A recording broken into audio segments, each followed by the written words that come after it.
Hickok 45 here, and I feel like I have a lot of power. Yes, sir, Ray Bob.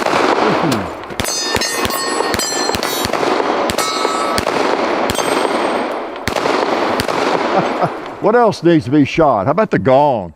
Yeah, what else? How about that orange tulip? Let's just shoot them all, okay? Yeah, Hickok 45 with a high power, more or less, right? And so I feel like I have a lot of power when I have a high power in my hand. Technically, it's not a high power, is it? It's the SA-35, but it looks a lot like a Browning or FN high power, and that's why we're here. You've been asking for it for months and months. We finally got our hands on one, and yeah, they don't care what we think about it. I don't care what I think about it. John doesn't care what I think about it. Yeah.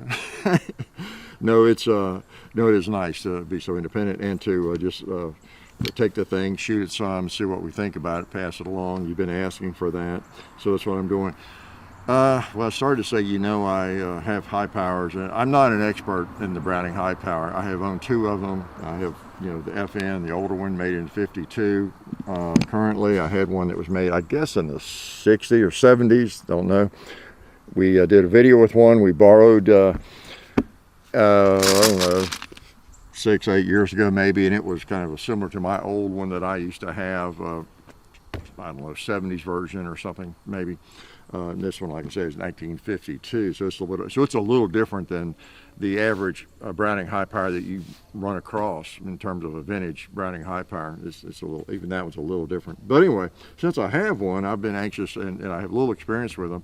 I have been anxious to not overly anxious, but I wanted to get one at some point and see what the difference is, and how it shoots. So. This is the magazine that came with it, and it will also take the other Browning high power mags. I've experimented a little bit, and now, again, I don't know with magazines. If we have trouble today, I don't know if it's a mag or these are, I think, made in Italy. But I picked these up I don't know, a year ago or something that for this, and they work in it. And I've got the original mag for this old high power and everything, and as best I can tell, they all seem to work. We'll find out today if we have any issues with them. But this is the one that comes with it, Metgar, made by them, and labeled Springfield Armory. So it is the Springfield Armory SA-35, if I didn't say that. And it is a remake of the Browning high power, basically. And it's fairly true to that. Put that, drop the mag, put that back. As you can see, right, then I'll get it down here.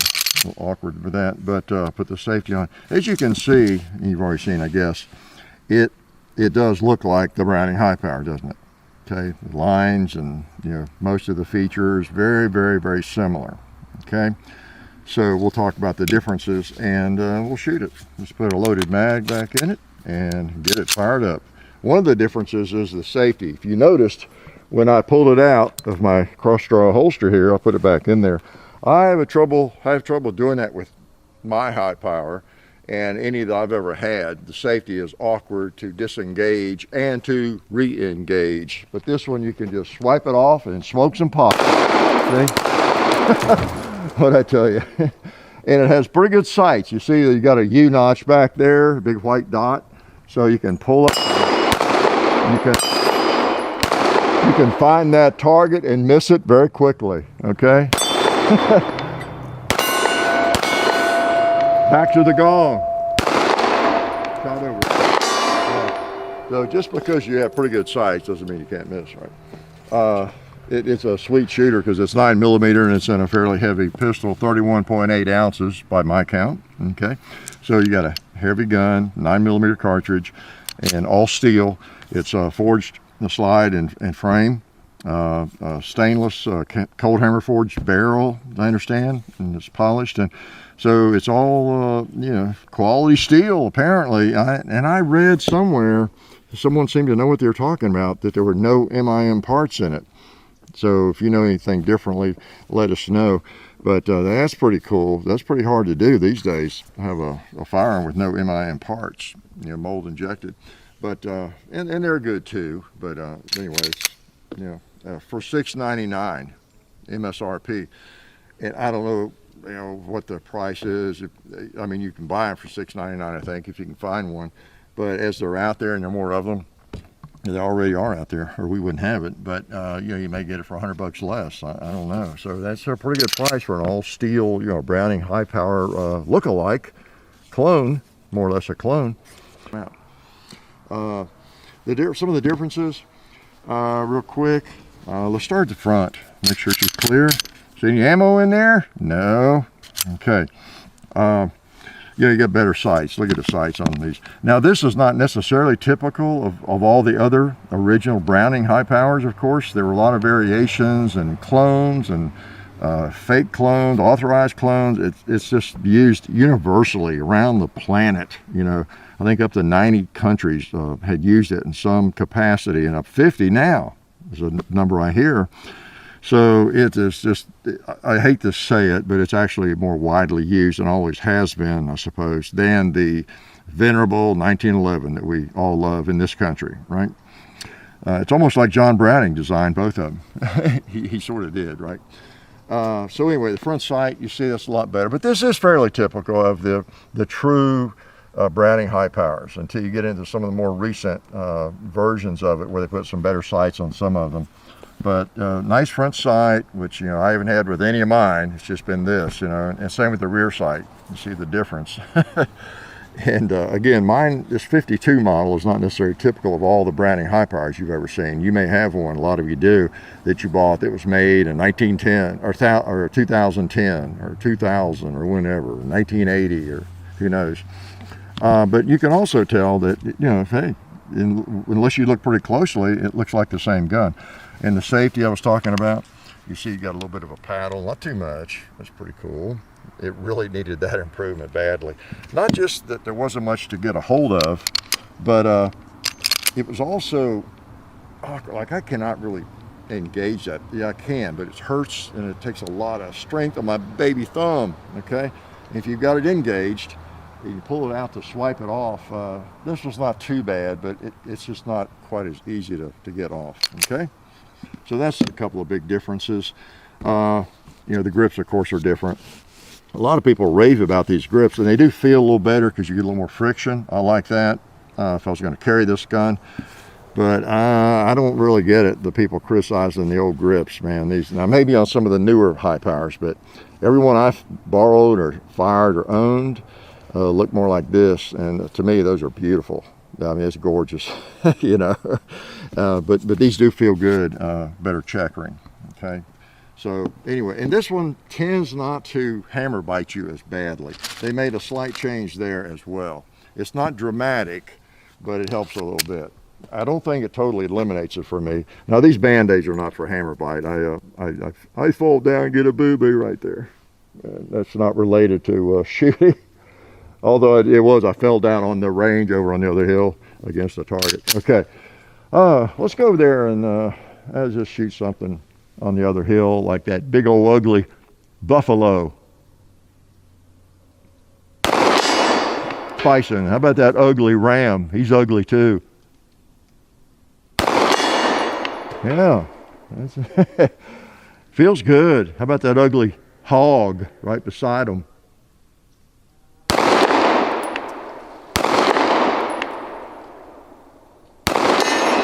Okay, that red plate behind them. Boom. How about the gong? Yeah, feels pretty good. How about something right here? Okay. Another difference is it holds 15 rounds in the magazine, 15 rounders. These are all 13 rounders, but they're all interchangeable. As you noticed, I'm shooting various magazines in it, and then the 15 rounder works in the old ones, and I've not fired it, but as I understand they do, and I see why they wouldn't. They changed just the follower. They didn't like recreate a different magazine as much as just the follower, as I understand. And so that's nice. So now everybody has a high power, has a 15 round high power. Now it's hard for you to grasp this maybe, and me too, because I was not around in this form in 35. But when this came out, you know, 13 round, this was the Wonder 9. And when I was first into firearms in the 70s and early 70s in a big way, I mean, this thing was like magic. It was something really special about it. It had 13 round capacity. That was a big deal at the time. Okay, and of course, when the Glocks and others come out with 17 rounds, and so we almost consider that low capacity now, right? As far as a 9mm, pistol. But that was a big, big deal. And plus, it's always felt great. And to brag on Springfield, the criticisms of the 9mm, Browning high power have been the things they addressed. The hammer bite is not as bad. The safety was a big deal. Another thing is a big deal is this. It won't fire without the magazine in it. It's got a magazine disconnect. This does not have it, the Springfield version, so you don't have that to deal with. They addressed the 4 or 5 things that were a problem. Another thing is, and don't let me forget, since I reminded myself here, I'm going to load some hollow points, because I think with the one I owned a while back, I had a little trouble with feeding hollow points. And it was one reason I was a little bit reluctant to carry it and use it for defense at the time. And they have, and I won't take it apart now, I guess, but I did look at the barrels, and the lug is a little bigger on the barrel on this new one, and the ramp is longer. You might be able to see a little bit of that, I don't know, without taking it apart, but the ramp is longer on the Springfield. You can't really tell very well, but it doesn't take much to be longer, but they have increased the ramp, the length of it, and maybe the angle too, I don't know, so that it will handle modern ammunition better. Okay? I think, at least that's what I read. You know what though, this is something I've not done yet. I have shot it, I fired it, but I've not fired hollow points in it. So let's test it right here together. Okay, so you'll be the first to know if it doesn't want to feed hollow points. Let's see if it'll blow up an orange 2-liter. Bounced off. See if it'll blow up a red 2-liter. Yeah. How about knock out a Desperado? Knock out a gong over there. Boom, yeah. How about a paper target? Oh no, there's another pot that needs to be smoked. Yeah, paper target. Pin. Okay, fed the hollow points, so they didn't lie. The literature didn't lie. That's a nice feature if it's something you want to carry, right? So these things, I won't go into we've done that I think on the other videos, but John Browning worked on this thing from about, I think, 1923 to 26 when he died. And then, let me try to pronounce this guy's name. Diodon Seva, I believe is how the closest pronunciation I can come up with. But so he took over at FN and finished it up, and then it was adopted in 1935.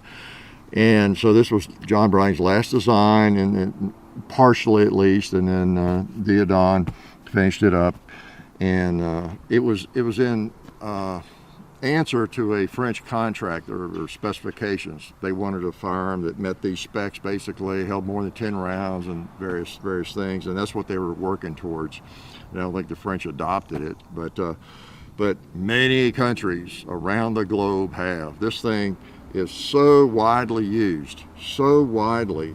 You may not even be that familiar with it if you live in the United States and maybe you're just getting into firearms, or you've been into them for a little bit of time, and you've heard someone talk about a high power, but you just don't know much about it. Wow, study the history of it. It's incredible. I hate to say it, like I said, I got a 1911 out here, but it has more history around the world in military and police use than the good old 1911. It really does. It probably dwarfs the use of the 1911, in fact. Okay, but not in this country as much.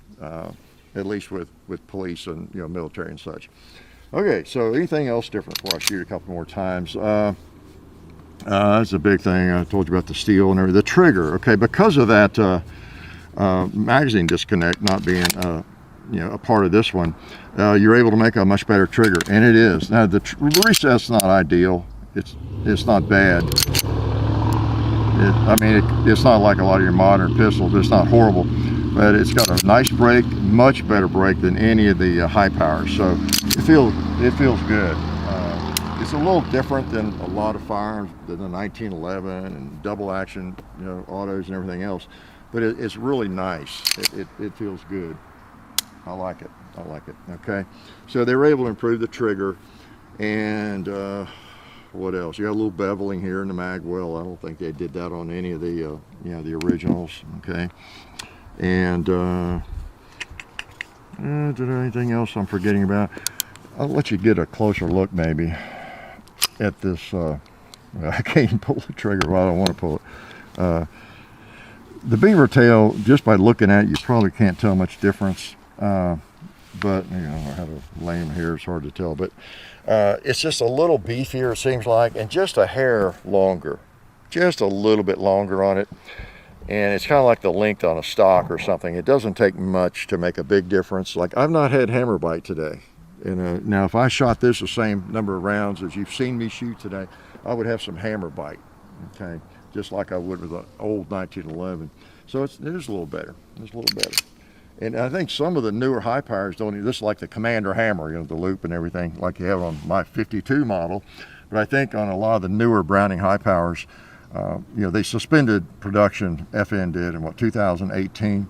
So some of the later ones, and I'm not sure when they started doing it, they started using a different hammer spur, I think more like the 1911, and just a spur, I think I've seen something like that. But I've not had a newer high power. So check out our video on this one. We go into more of the history. It's actually a high power, H-I-G-H, back when they made this one. And again, this is not really technically a high power, but it's a reproduction kind of it. They tried to be faithful to it. And, I can't argue with it. It seems to work well, and I applaud Springfield for doing this. It's neat to have it back, really. And I'm not sure where it fits. If you have always revered the Browning high power, FN high power, and you've always wanted to own one, kind of like a Python or something, you're not necessarily going to carry it, but you just always wanted to have a historical piece and everything in your collection, maybe this isn't what you want, because it's not a Browning high power, not an FN. It's a clone of it, more or less, with some tweaking and modifications. It's probably better as far as function. Okay, maybe a better shooter, but it's not. It's just like the new Python, the new one, 2020. It's a lot like the old Python, a lot like it, and it's nice, but it's still not quite the old Python. So it's up to you, what you're looking for. As a collector, like, I would not trade mine, for example. That's an easier way to say it. I would not trade this for this one, even though I could probably shoot this new one, this Springfield, better. If I were going to carry a high power, it'd be the one I'd want to carry. If I was going to compete, it's the one I'd want to use for that. If it's for home defense, it would be better than mine. I admit to all of that. So I think, at least in my mind, it comes down to whether you're going to actually use it, shoot it. It's going to be a defensive pistol for you, whatever competitive pistol for you, a competition pistol for you, or something. It's a different matter, So I don't know if that means anything. Does it? Does anything I ever say mean anything? Okay, we'll shoot a couple more since I have these mags loaded. Oh, how about that tree? Yeah.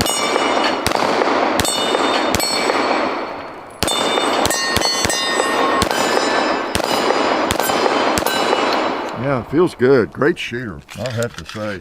Like I say, forged steel. And again, I won't go into too much of history, but these things were used during World War II and then on up to now. And see, when the Nazis took over the FN factory in Belgium, they made them. There's the Nazi versions of this thing. They got, I think most of them have the, what do they call that sight? It's a different. You've seen them. Got a big rear sight on them, tangent sights. Is that what it's called?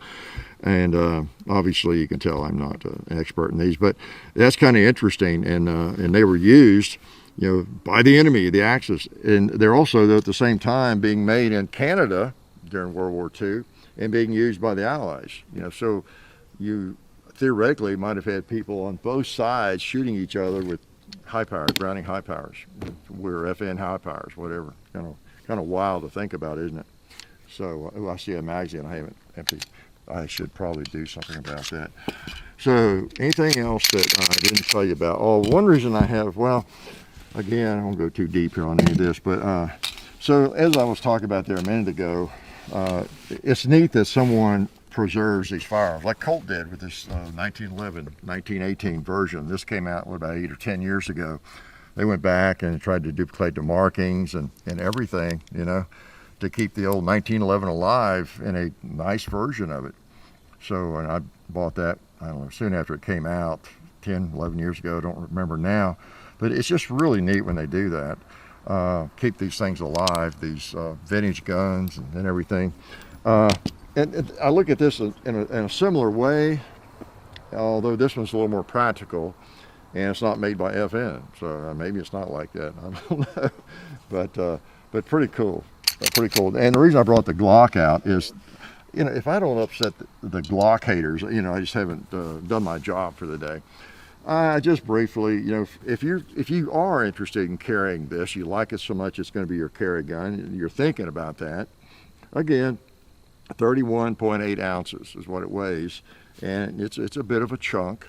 All right, all steel, forged, well made, great shooter. You know, because of that weight, you don't feel the recoil that much. It's like that screw's loosening up. I have to watch that on that sight. And the reason that everybody's not carrying a Browning high power today, you know, they're great guns, partly the same reason everybody's not carrying a 1911, although some people are, is we have something like this that holds the same number of rounds, and it weighs 24 ounces. It's just as reliable, more reliable probably than the old high power. You could feed, it'll feed anything, right? That's why I'm answering why, if these are so beautiful and they're used all over the planet, doesn't everybody who has a carry permit in this country carry the Browning high power? 9mm seems to be really, really popular. Why is it that you don't see these all the time in people's holsters and that kind of thing? Well, for the things I mentioned, the negatives about it and the safety, various things like that. Feeding hollow points was a little bit iffy and all of that. And you got something just like this that weighs a good bit less, extremely reliable, not just the Glock, but M&P and all the others, you know, SIGs that round down the line. And but you're talking about the same class of firearm, aren't you? 15 rounds and very reliable. So that's what you got here. You got it looks like a really reliable 15 round pistol. That's not gigantic, right? But does have more weight. And of course you do have the thumb safety, kind of back to the 1911 style. It's not just a pull and shoot. It's a pull, swipe, put a round in if you don't have it, and fire it, right?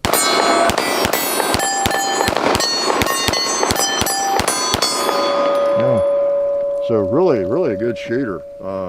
And I've got one mag, so I don't know if I can let you go yet or not. I just hate to leave a magazine on the table. Oh, it's all made in the United States too, by the way. That might make a difference to you. So I'll shoot this, and then I'll probably make you leave before it gets dark out here.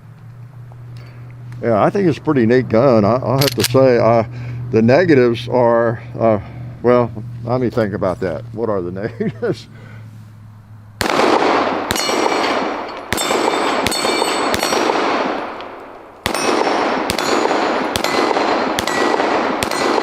I just realized I never shoot those plates anymore. What's wrong with me?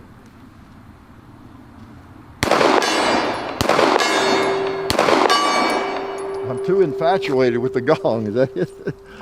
So, yeah, negatives. I don't know. The weight, you know, the weight. And for a lot of people, the negative would be a thumb safety if you don't want a thumb safety. So many handguns now, it's just pull and shoot. You had a good holster, good finger discipline, trigger finger discipline and everything, good safety practices and techniques and all that. And you just want to pull and shoot, not have a safety. Other people do. So that would be a negative for a lot of people. And then again, the weight. That's the big issue. Is it is a good bit heavier than so many other great choices, isn't it? But for an all steel gun, and in terms of their accomplishment and bringing back kind of the high power, okay, at least in spirit. I think they've done a good job. They really, I really do. I've done some reading on it, and I know that a lot of people are very, very positive about it, and I have to say I'm pretty positive too. It's cool. If I decided I just needed to carry this gun, I've always liked the lines of it and the feel of it, then possibly a firearm I would purchase before I would carry my old one.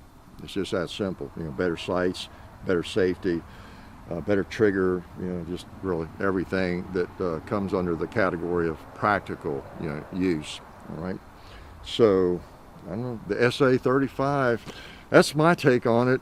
It's yeah, seems pretty good. We have not had one malfunction with it. It fired the hollow points, and we'll shoot some more before we send it back to buds. But I kind of like it. But then again, I'm a little bit biased because I've always liked the high power. Life is good. Oh yeah, that's better. This is a great gun for defense. Oh hey, didn't see you guys there. While I've got you here, I want to remind you of our friends over at Talon Grips and Ballistol. Talon Grips makes grips, can you believe it, for all different types of firearms. You can get rough texture or more of a rubberized texture. It just sticks right on there. You know, really affordable, really cool option to improve the grip for your handguns or rifles. So please check them out at talongungrips.com. You'll be glad you did. And also Ballistol. Dad has been using Ballistol for many years. It's a cleaner and a lubricant, and it's non-toxic. It works really great, and we're happy to have them on board since it's been a part of our shooting endeavor for a very long time. So go to ballistol.com, talongungrips.com, and also while you're out there, I'm juggling all these things here. Also, while you're on the internet, please do check out our other social media like Hickok45 on Facebook. There's also Hickok45 on Twitter, The Real Hickok45 on Instagram. There's a John_Hickok45 on Instagram where I do some things. There's Hickok45.com. You can find us also on Gunstreamer. So check out all that stuff and then watch more videos.